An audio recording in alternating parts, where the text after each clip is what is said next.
안녕하세요. 김성겸 목사입니다. 산돌 성경 읽기에 오신 여러분 환영합니다. 오늘은 누가복음 20장에서 22장까지 살펴보도록 하겠습니다. 누가복음 20장은 성전 대제사장들, 서기관들, 장로들과 예수님이 부딪히는 이야기부터 시작이 됩니다.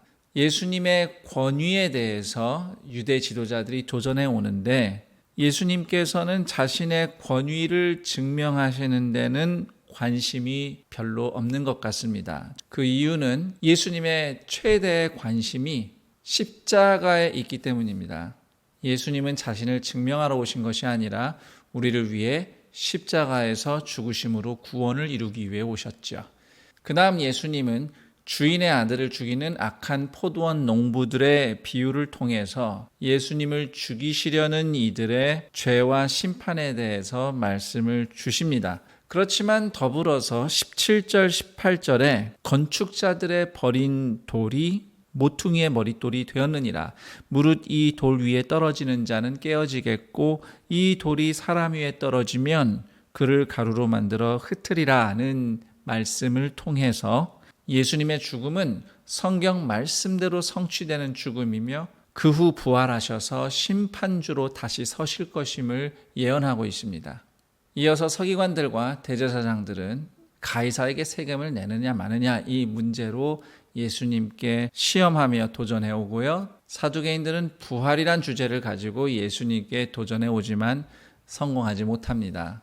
그 후 예수님은 도전해 온 유대인들에게 그리스도가 단순히 다윗의 자손이 아니라 하나님이 보내신 하나님의 아들이심을 말씀하시죠.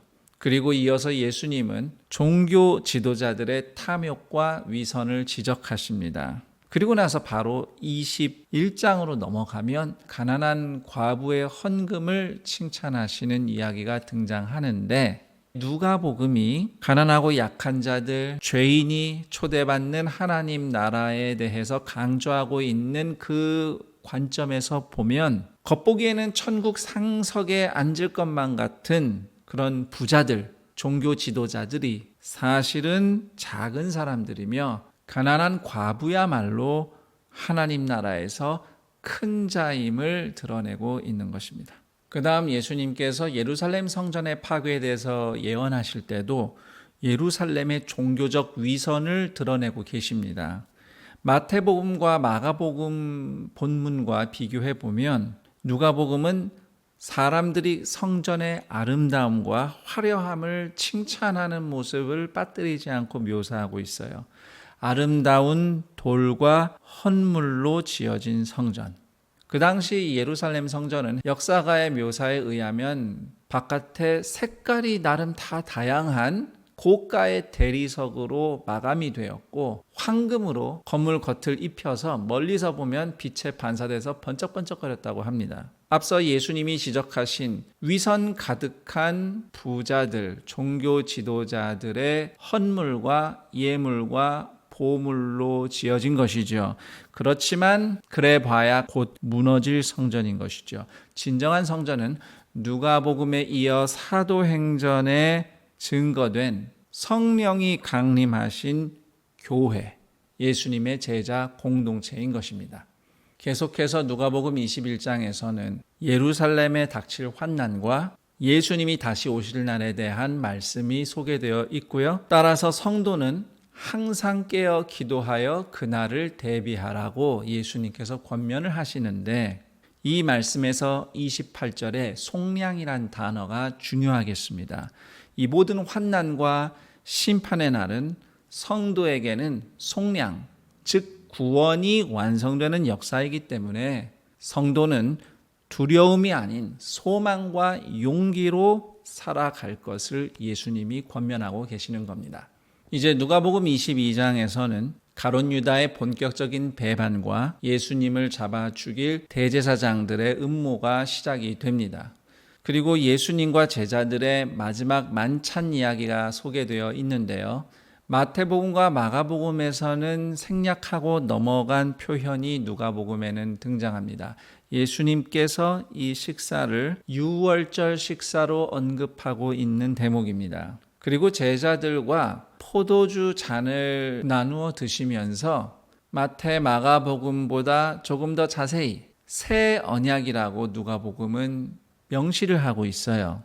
이렇게 유월절 식사, 새 언약이라는 단어들은 예수님의 변화산 사건을 누가복음이 어떻게 묘사하고 있는가 제가 설명드렸던 것처럼 예수님의 십자가 죽음이 새로운 유월절이며 새로운 출애굽이다. 새로운 이스라엘이 출발하는 구원이다 라는 것을 보여주고 있는 겁니다.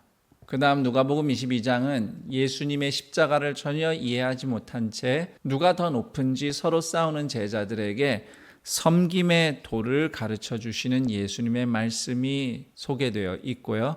그 다음 베드로가 예수님을 모른다고 3번 부인할 것을 주님께서 예언하신 내용이 이어집니다. 이 이야기를 다른 복음서보다 누가복음이 조금 더 자세하게 기록하고 있는 대목이 있다면 바로 32절인데요. 너는 돌이킨 후에 네 형제를 굳게 하라. 즉 베드로가 죄를 짓고 넘어지지만 다시 일어나서 회복하게 될 것까지 말씀을 하고 계십니다. 이처럼 용서, 회복, 치유가 누가복음이 기록하고 있는 예수님의 십자가 고난 이야기의 특징이라고 하겠는데요. 주님은 고난을 받으러 가시는 중에도 누군가를 고치시고 용서하시고 구원하시고 회복시키시는 일을 하십니다. 이어서 예수님은 십자가를 준비하기 위해서 감람산에 올라가셔서 기도하시고 그 후 체포되시는 이야기가 기록이 되어 있습니다. 이때 베드로가 칼을 뽑아들고 저항하죠. 그 과정에서 대제사장의 종의 오른쪽 귀를 쳐서 떨어뜨립니다. 그러자 예수님은 그 사람의 귀를 치유하시는 기적을 베푸십니다. 누가복음은 이 장면을 놓치지 않고 기록하고 있습니다. 이어서 베드로가 예수님의 예언처럼 예수님을 모른다고 3번 부인한 사건이 기록되어 있는데요. 이 이야기에서 누가복음이 다른 복음서보다 더 자세히 기록하고 있는 내용이 있는데요.